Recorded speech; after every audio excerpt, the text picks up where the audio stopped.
Hey everybody, in this video I'm going to show you how to do an oil change and a proper inspection on your full-size GM vehicles. Okay, so here's a step that not a lot of people do. It's one of the things that I always recommend doing before doing your oil change, before dropping it. Check your oil level. That way you know if your engine's burning oil or if they got an oil leak. Maybe it's not your vehicle, you're doing a customer's oil change and they park in the grass, they don't see that they got a leak. So go ahead and just check it before draining it. Because like I said, they might be low in oil. If they're low in oil, that might be something that needs to be fixed.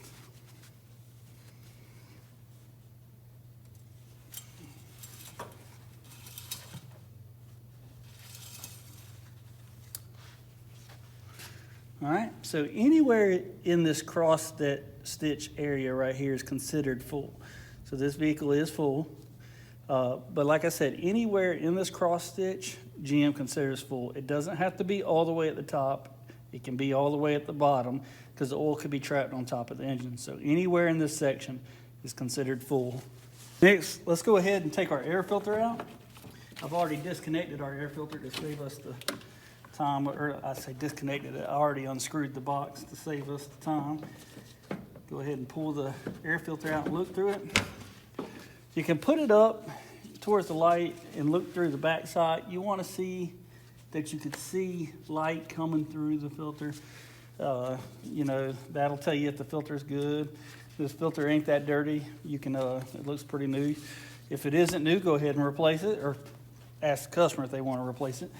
If it is new, just, blow it out, tap it out in the trash can, and go ahead and clean the inside of your air box out here. Make sure you put a rag over your mass airflow sensor hole if it's accessible, because a lot of times the trash will fly up from in there into your mass airflow sensor and can cause a lot of problems. So make sure you cover that when you go to do that next step.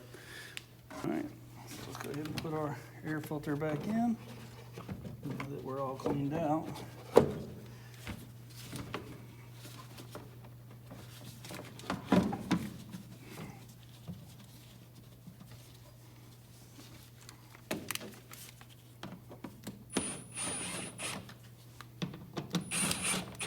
Make sure not to tighten anything down until everything is started. If you start one bolt and you tighten it all the way down, there's a good chance that everything else isn't going to line up.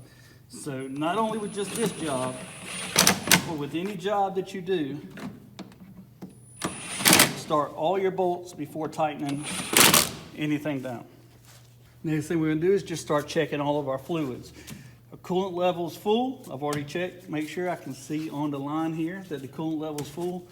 You can shake it, make sure that the water is moving around, that it's not just a stain on the inside. If the vehicle is cold, not cold outside, but the engine temperature is down and there's no pressure on the hoses, you can take the coolant reservoir cap off. Do not do that if the engine's hot. You will get hurt. You look down, see your line. Okay, it's full. All right. You don't check the transmission until the vehicle's running.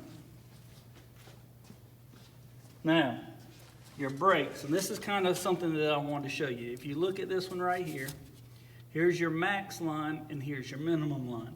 You can see that you got fluid halfway up. So the normal thing that people would do is, oh, I should top that off to the max. No, you shouldn't top it off to the max, because here's the reason. It could be because your brake pads are a little low. Maybe they're at half life. If your piston is pushing out, it's using some of that fluid down at the brakes. If you top it off and then you go and you replace your brake pads, you push your pistons back in, you're going to have fluid coming out the reservoir because it's over full. So just because it's in between the minimum and the maximum doesn't mean that it needs fluid. So don't add fluid unless you know that your brakes are brand new and that that you're not going to be changing them for a while. And probably if they are brand new, it's going to be higher to the max level. Next thing we want to do is check our belts and hoses. So the belt on this one looks pretty new. Looks like somebody probably changed it recently. Same thing with the bottom belt. This does have a lower AC belt. A lot of times that AC belt gets overlooked. You'll look down there, it'll be cracked up and need to be replaced. So make sure to look at all the belts. Belts look good. Next thing you want to look at is the hoses. See if you see any leaks on the hoses, any dry rot, anything like that. Don't see anything on any of the hoses. Hoses and the belts look good. Next thing we're going to check is our lighting system on the vehicle. We want to check our headlights, our turn signals, our brake, our backup. So what I'm going to do is I'm going to go ahead and turn the vehicle on, turn all my headlights on, check them in the back behind the vehicle by watching the lights on this wall back here.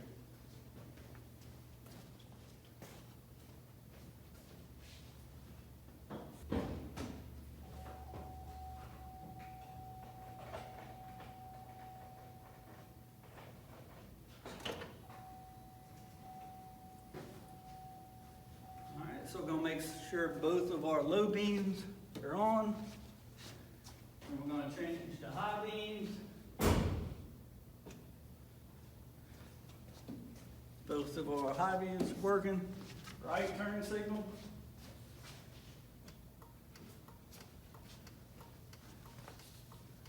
Good. Let's go to our left turn signal. It's good. Now we can check. Like I said, our turn signals in the back on the door. I can see the left one's blinking right now. Turn the right on. The right is blinking on the back. Now what I'm going to do is I'm going to check the backup by putting it in reverse, and I'm also going to take a pry bar or something and push the brake down so I can check both my brake lights.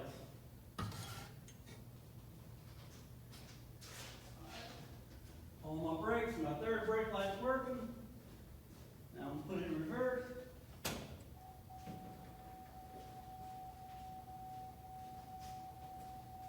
And both my reverse lights are working.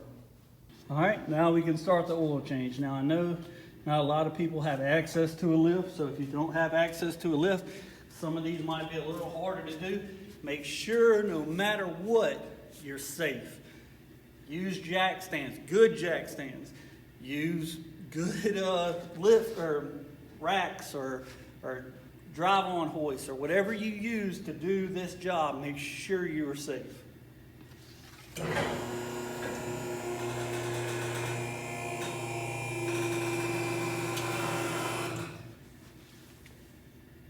I always like to double check my lift points once I got it a little bit up off the ground.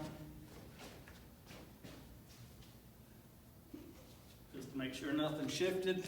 Looks good.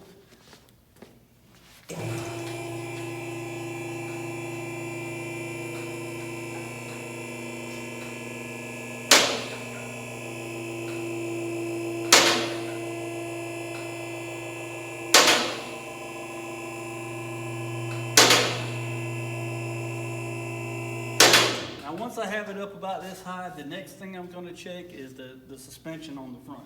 What I want to do is I want to check my tie rods. I'm going to push in and pull out on the front.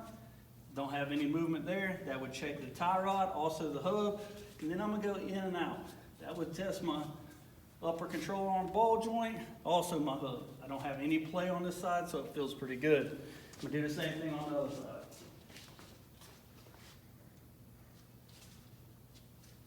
Everything feels good on the front. Next thing I'm going to do is check my brake pads. If you have access that you can see them. You can't see the back. I'm not going to be rotating these tires.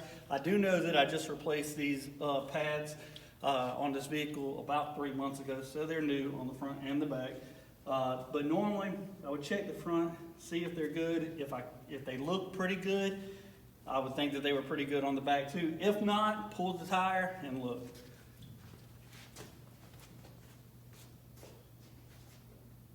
Like I said, I've replaced them on the front and the back of this, so I know they're good all the way around. All right, let's go ahead and take our 15 millimeter loose right here for our oil. The torque spec on that oil drain plug is 18 foot-pounds.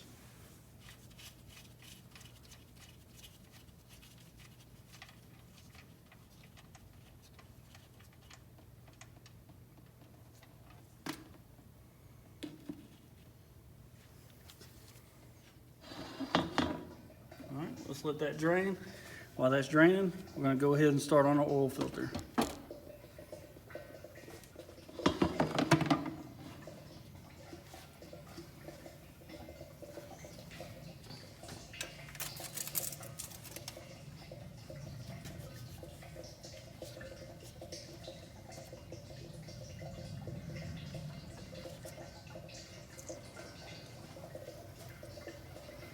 right, now that we're draining, or done draining, I should say, we'll go ahead and finish taking our oil filter loose. This is the reason I wear gloves right here. This is why I wash your hands.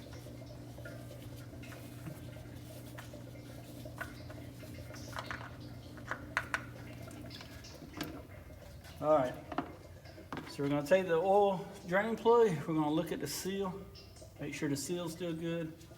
Everything looks good there. Go ahead and put that back in. Hand tight all the way up. Let's get our new oil filter. Gonna clean off any debris or anything on the bottom. Make sure we clean off the bottom of the oil filter housing here. Make sure we got the debris there. Take a little bit of the oil, put it on the seal, make sure it don't stick the next time. Put this on. We're gonna tighten that down hand tight and then give it a quarter turn.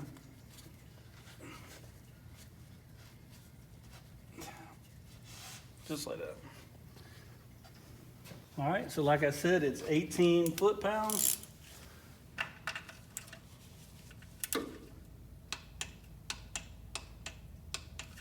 Like that. And then we're gonna clean it off.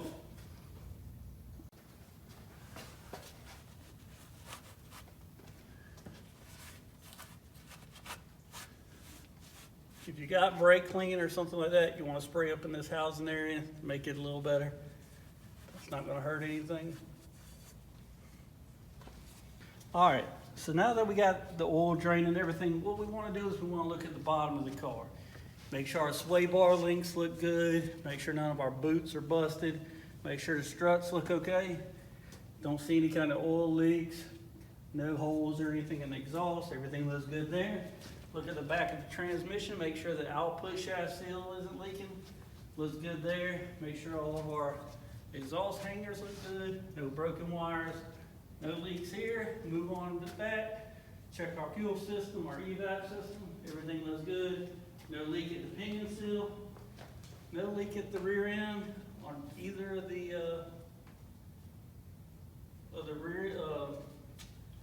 rear shoes or rear wheel cylinders. Everything looks good, shocks look good, everything looks good in the back. Just give it a good inspection, make sure that if there is a problem, we catch it now and not when it's leaving them on the side of the road. All right, next thing we do, fill it up with oil. I know this one holds 6 quarts of oil. Take our funnel.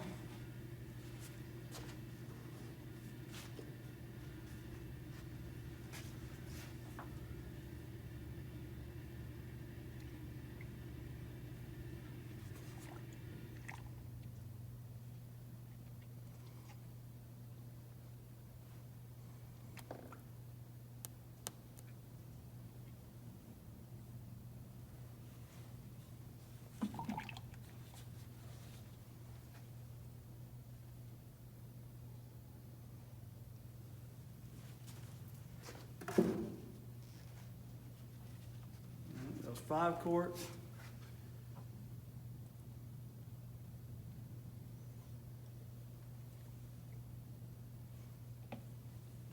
Six quarts. I'm a big fan of Mobil 1 oil. This is Mobil 1 high mileage. This vehicle has around 200,000 miles on it. It's been a good vehicle. It's a farmer's vehicle. As long as you take care of them, they'll take care of you. Go ahead and remove the funnel, not make a mess. Put our cap back on.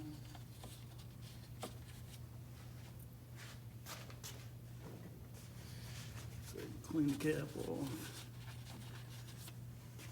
Check our battery posts. Make sure we don't have no corrosion or anything at our battery posts. Everything looks good there. Now we can shut the hood.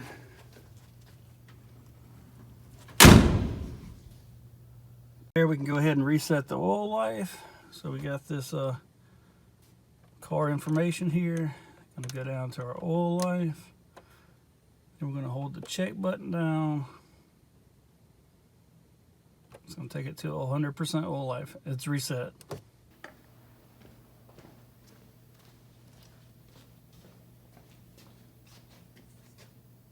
And you're done. Well, kind of. There's two important steps that I didn't show in that, and I'll explain. One that I should have done, but I'll explain why I didn't. Check the oil level after you're done. Crank the vehicle up for about 10 seconds, let it fill the oil filter, and then check your oil level. The reason I didn't do that is because I used jugs that I knew had 6 quarts exactly. But it's still always good to do. The second thing that I didn't do was I didn't check the tire pressures. The reason for that is I'm about to drain them all and do a nitro fill on it, so it wasn't necessary for me to do. If you're not doing that, go ahead and check your tire pressures. They should be around 32. You can check your door seal. That'll tell you if it's 32, 35, whatever it should be. Also, recalibrate your tire pressure sensors if you happen to rotate the tires. If you don't, it's not necessary either. But I hope this video was helpful. If it was, go ahead and give it a thumbs up. And as always, if you haven't already, please go ahead and subscribe. Thanks again for watching. Now, I'm not the kind of guy that's going to ask you to like my video or subscribe to my channel. I'm the kind of guy that's going to beg you to do it. Click one of these other videos. Subscribe to my channel. It's on one of these sides. Do them both. Do them all. Please!